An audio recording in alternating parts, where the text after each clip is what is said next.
अवतारम संसार सारम भुजगेन्द्रहारम सदा वसन्तं हृदयारविन्दे मम भवानी सहितं नमामि तमेव माता च पिता तमेव तमेव बन्धो च सखा तमेव तमेव पिता द्रविणं तमेव तमेव सर्वं मम देहि ॐ पूर्णमद पूर्णमिदं पूर्णात् पूर्णमुदच्यते पूर्णस्य पूर्णमादाय पूर्णमेवावशिष्यते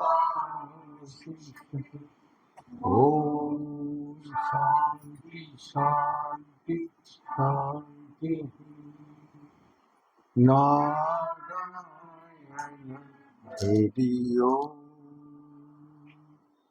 नारायण हरि ओम् शिव शिव हर हर शिव शिव हर हर नारायण हरि ओम् नारायण हरि ओम् परमात्मा अंतर्यामी परमात्मा अंतर्यामी परमात्मा अंतर्यामी परमात्मा अंतर्यामी नारायण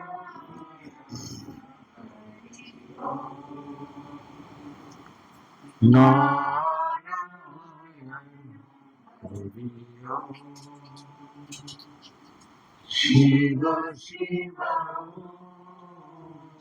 हर हर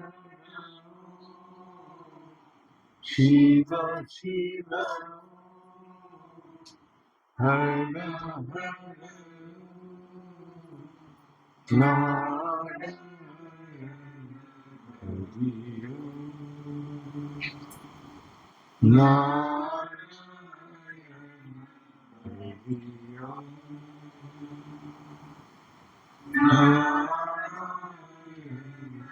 हरि ओम्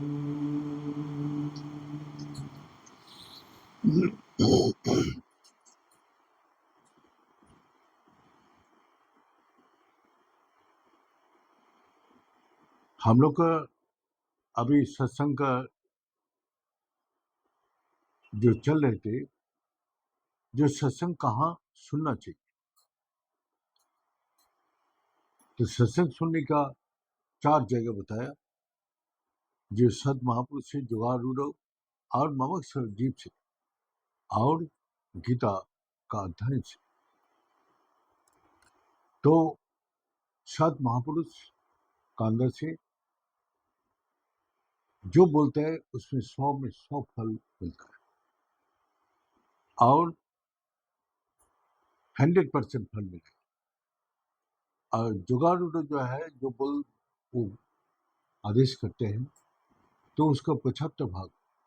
और ममक सजीव चारों तरफ बंदी होने के बाद भी जो भगवान को पाने के लिए छटपटा रहे, उसको सामने बैठ के सुनने से, जो उसको सत्संग सुन के उच्च आचरण करने से 50 फल मिलता है और गीता का अध्ययन करके उसका आचरण करने से उसको 25 फल मिलता है। जैसा हम लोग का रामकृष्ण परमहंस जी बोला कि गीता क्या है? तो बोला गीता अक्षर को बदल लो तो क्या होगा? तो त्यागी त्यागी हमारा जीवन शांति, सुख, आनंद का और भगवत प्राप्ति करते हैं। तो इसी प्रकार जो त्याग किसको बोलते हैं, ये जगह छोड़ के हम जब तक नहीं जाएंगे तब तक हम अपना लक्ष्य पर नहीं पहुंच सकते, घर नहीं जा सकते। तो इसीलिए आप कहीं भी जाओ, ऑफिस, स्कूल, जो दुकान, जो भी कॉलेज, जहाँ जाते हैं सब घर से बाहर, तो घर त्याग करने से वहां पहुंचते हैं और वो जगह छोड़ने से घर में पहुंचते हैं। तो हम लोग कभी सर्कल ऐसे ही घूम रहे, जन्म और मृत्यु का सर्कल में घूम रहे। हम लोग जा रहे, जन्म ले रहे, फिर मौत का प्राप्ति करके फिर ऐसी सर्कल में लाख 84 जन्म में घूम रहे। तो वही मैं बोल रहे थे, जो सत महापुरुष कैसे पहचाने गए। सत महापुरुष को पहचानने का लक्षण क्या है, क्योंकि हम तो उसको पहचान नहीं सकते। क्योंकि आजकल जैसे बोलते हैं, अरे ये सब बिगाड़ है, वो है, फलाना है। तो ऐसी बात हो रही थी, जो आजकल महापुरुष का कोई अभाव, बहुत अभाव। तो सत महापुरुष को आजकल दिखाई नहीं देते। पहले का जमाना में ये था, वो था, गुफा में था, तो गुरुजी वहां बैठे हो, तो गुरुजी बोल रहे हैं, आप क्या करते हैं? मैं डॉक्टरी करता हूँ। वो क्या करते हैं? प्रोफेसरी करते हैं। वो क्या करते हैं? ऑफिस में काम करते हैं। तो आप किसका निर्णय कर रहे हैं? एक महापुरुष के बारे में आप कितना जानते हैं?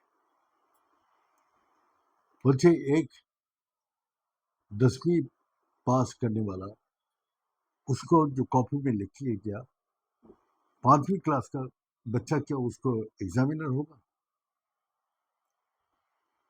बाद जो ग्रेजुएशन कर रहे हैं, वो 10वीं का पास किया है, वो क्या उसको पेपर चेक करेगा? तो उसको जितना ज्ञान है उतना ही वो विचार कर सकते, आगे नहीं कर सकते। कम से कम अगर 12 का खाता देखना है, 12 पास करना पड़ेगा, फिर 12 का खाता वो देख सकता है। हाँ? तो आपने जो त्याग और भक्ति का रास्ता, अब क्या जानते?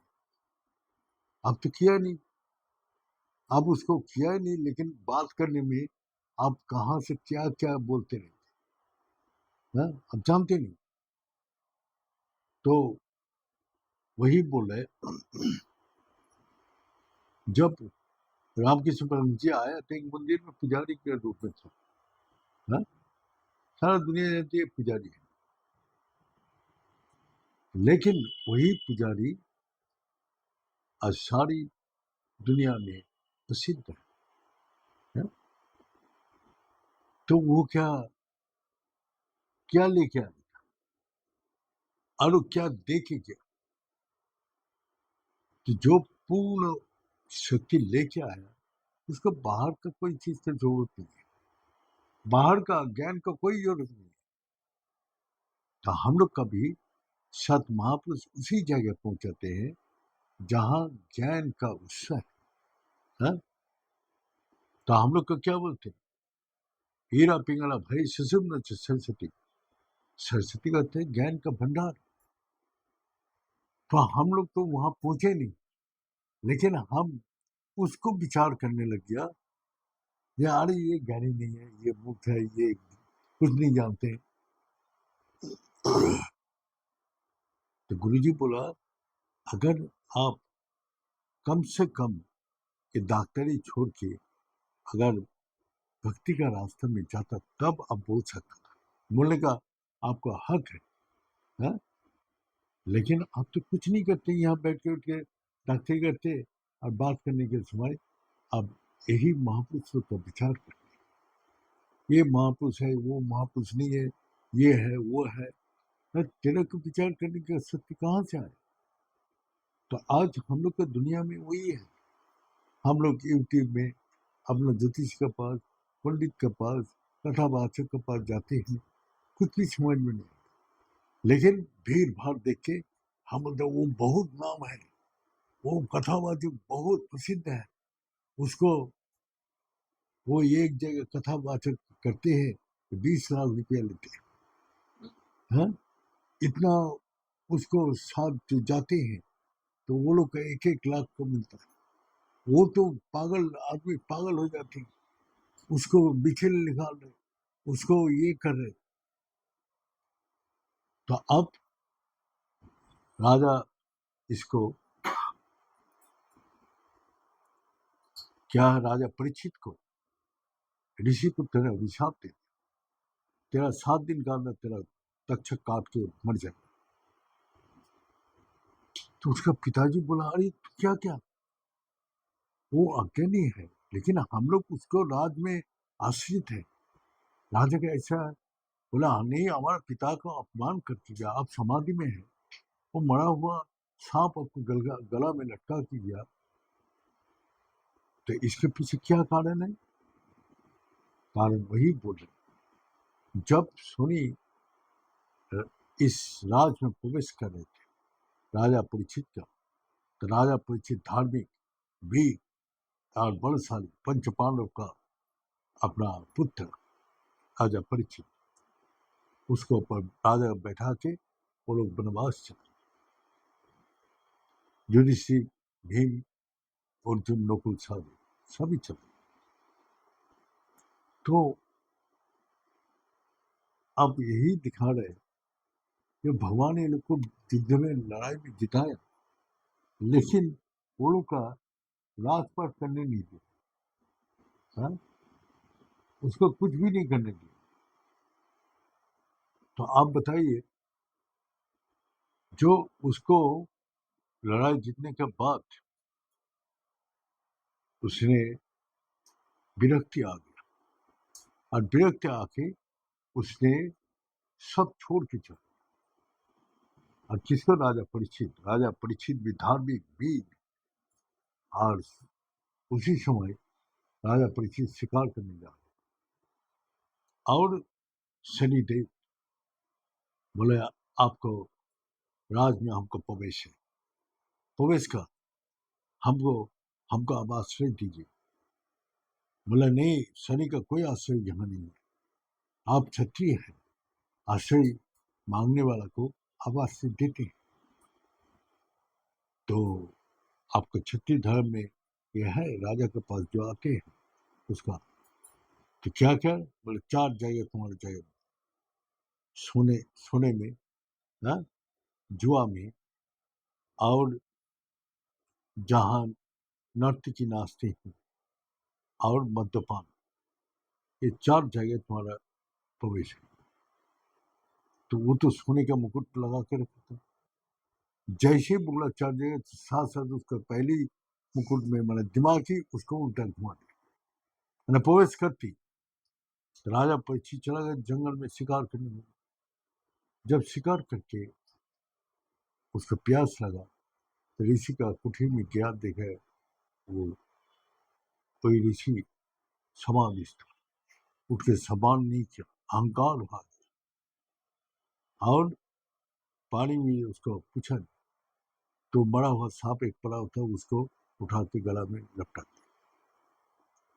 जब बालक ऋषि ऋषि बालक लोग को जब पता चला तेरा पापा को तो ऐसा अपमान कर दिया, अब उसको पता नहीं था, वो आके वो पिता को उस हाल में देखे, ऋषि भी अभिशाप देते, जो ऐसा काम किया है वो 7 दिन का अंदर उसको तक्षक काट के मर जाए। जब उसके पिताजी समाधि से उठा, बोले पुत्र ये क्या किया तुमने, वह हमारा राजा है, उसका कल्याण, उसके राज में हम लोग रहते हैं, उसको कल्याण करना ही हम लोग का काम है। तो फिर उसको अपना ये करो,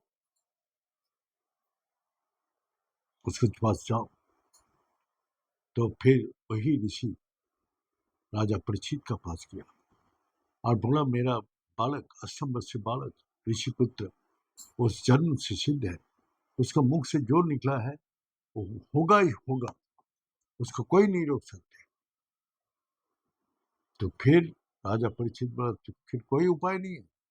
बोला, हाँ, जो भागवत का शिरोमणि है, भागवत का जो शिरोमणि है उसको बुला के तुम भागवत कथा सुनो, तो ये तुम्हारा मृत्यु डर और चिंता दूर हो। अब क्या हुआ, सारी ऋषि लोग को बुलाया, सब आया, सब आके उसको भगवत कथा सुनाने लगा। लेकिन ना 7 दिन का मौत देखने के बाद उसने रात को ना खाना ना सोना, ना हर वक्त वही चिंता भय में, मैंने उसको सब कुछ छीन लिया। तो फिर एक ने बोला, आप जो है भक्त शिरोमणि सुखदेव को बुलाए। सुखदेव सुखदेव आका अगर तुमको भगवत कथा सुनाएगा तभी तुमको ये चिंता भय से मुक्त है। सिद्ध पुरुष सुखदेव, सुखदेव किसका है? व्यास जी का पुत्र है। तो व्यास जी का पुत्र जब जन्म लिया तो बोला, मैं ऐसे जन्म लूंगा नहीं, जब ये माया शून्य जगत होगा तब मैं जन्म लूंगा। तो माता का कोख में 18 महीना रहेगा। फिर व्यास जी ने माता जगदम्बे को आह्वान किया, तपस्या किया, तपस्या करके मैंने माता से वरदान लिया, जो प्रभु माँ आप बताइए आपको माया कब इस संसार में नहीं रहेगी। उसी समय हमारा पुत्र जन्म लिया। माता ने बोला, इस क्षण में। तब सुखदेव जन्म लेती जंगल चला गया। उसको न माता का न पिता का कोई मोह नहीं, वो अपना जंगल जाते।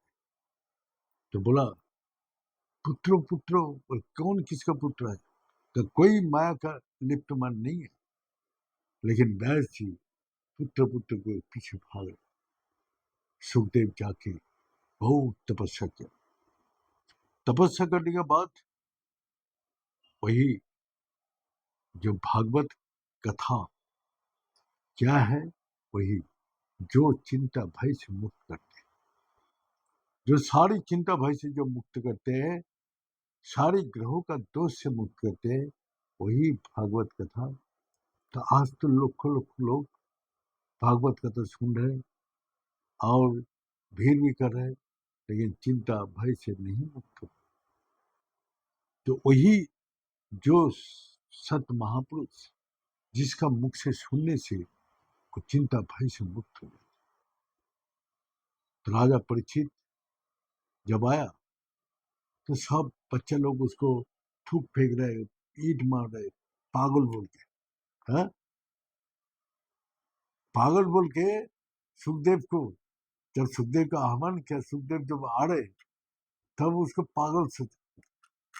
देखो सात महापुरुष का कोई लेवल नहीं है, कोई ये नहीं है। तो सात महापुरुष का लेवल लेके आएगा जो देखो मैं ये हूँ, सब अपना अपना पुछाड़ में लगा भाई, मैं ये जानता हूँ, मैं वो जानता हूँ, फलाना जानता हूँ। देखो सुखदेव आ रहे भागवत कथा सुनेंगे। तो जब सब बच्चा लोग थूक फेंक रहे, उसके ऊपर पत्थर मार रहे, धूल फेंक रहे, हाँ क्या क्या उसको जंगल उसके ऊपर फेंक रहे, क्या क्या उसको साथ छेड़खानी कर। सुखदेव कुछ नहीं बोले, ऐसा हाथ लगा के वो उस चीज को आराम से निकाला। जैसी सभा में ढुका तो सुखदेव को देखिए सूरज कमापी चमक गए, और सारी जितना भी ऋषि महर्षि आए तो सब खड़ा होकर उसको आह्वान किया, प्रणाम किया। तो तेज तो उसको ब्रह्म तेज है। तब राजा परीक्षित को उसने सुनाया त्याग, वैराग और ज्ञान का। तो इसी में भी उसको चिंता भय दूर नहीं हो। बोले आप तो सब सुना रहे, आप शरीर त्याग करना पड़ेगा, ये मैं जानता हूँ, लेकिन इससे मृत्यु भय से नहीं मैं मुक्त हूँ। तो त्याग में जो वैराग आते, वैराग माने विराग, जिसमें हमारा अटैचमेंट है, उसको प्रति विरक्ति भाव, वैराग है। और भक्ति, भक्ति माने उसी में लगा रहना, निष्ठा। और ज्ञान क्या है? ज्ञान वही वही सच को बोध करना ही ज्ञान है, सच्ची परमात्मा है। तो जब नहीं मिला उसको चिंता भय से चलो एकांत में चलो, इस भीड़ भाड़ में नहीं होगा, चलो एकांत में चलो। एकांत में जाके बोला देखो ये जीवात्मा है और ये परमात्मा है, हा? दिखा दिया ये तुम्हारा आत्मा है, हा? ये आत्मा कभी नहीं मरेगी, इसको तुम पकड़ो, तुमको सब चिंता भय से मुक्त करो। ये देहो नहीं है, मन नहीं है, ये बुद्धि नहीं है। आत्मा क्या है? वही सत है, वही चेतन स्वरूप है, वही आनंद स्वरूप है, सच्चिदानंद स्वरूप तुम्हारा प्राण, तुम्हारा आत्मा है। उसने सारी कुछ बता दी। आप उसमें उसको एक तो संसार का चिंता भय से मुक्त होने के लिए सब चिंता को त्याग किया और बस अपना चिंता भय से मुक्त होने के लिए वही एक ही मात्र अवलंबन, एतदलंबनम दत्ता ब्रह्मलोके नहीं, एतदलंबनम श्रेष्ठम, ये सब श्रेष्ठ है। तो वही वही अवलंबन दिखा, उसके बाद वो सब चिंता भय से, आत्मा तो ना जन्म है ना मृत्यु है, न जरा है न बाधी है न खुदा है, तृष्णा जन्म मृत्यु से मुक्त है। जब इस चीज का अनुभव किया सब चिंता भय से मुक्त हो गया। तो सत महापुरुष का वचन से वो सब चिंता भय से मुक्त हो गया है?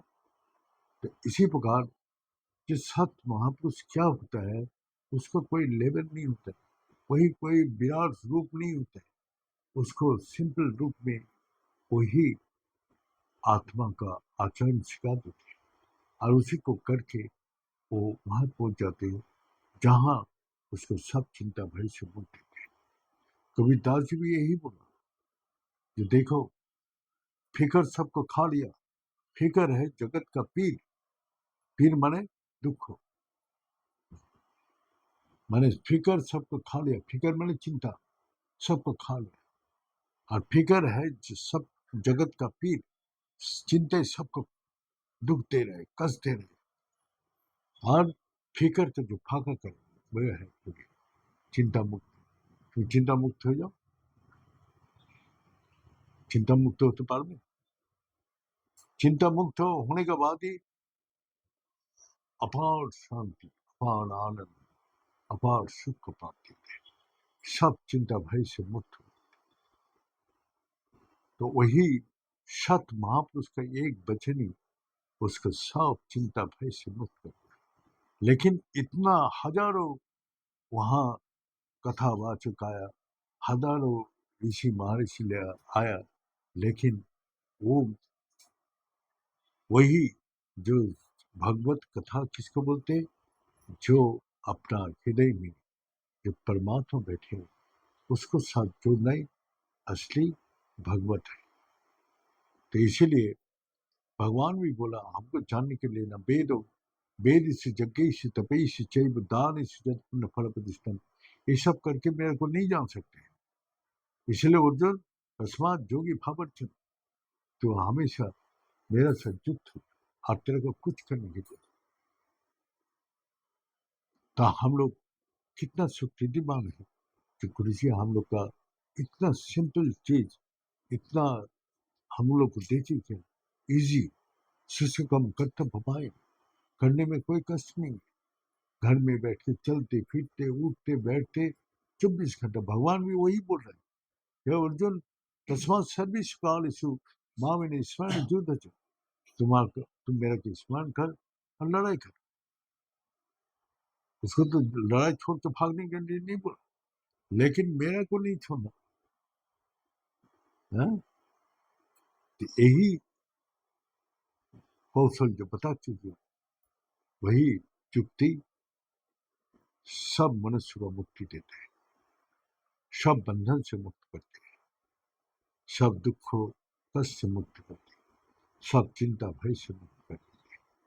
इसलिए सत महापुरुष का एक वचन को पालन करने जीवन का सारी दुख को नाश हो जाते और हमेशा के लिए शांति सुख पाते होते। शांति चिरनावधिगच्छति, ये बोल के आज यहाँ समाप्त करता हूँ। ओम पूर्णमद पूर्णमीदं पूर्णात् पूर्णमुदच्यते पूर्णस्य पूर्णमादाय पूर्णमेवावशिष्यते। ओम शांति शांति शांति। बड़े सच्चे दरबार की, बड़े सदगुरु भगवान की, बड़े शंकर भगवान की, बड़े माता जगदम्बे की, बड़े भक्त बिंदों की, बड़े संत बिंदों की, बड़े सनातन धर्म की, बड़े धर्म की, अधर्म का, प्राणियों में ईश्वर का। हर हर महादेव। ओम विनाय पुण्यरूपा पूर्णानंद प्रदाय संसार सागर तरताई संभवाय नमः।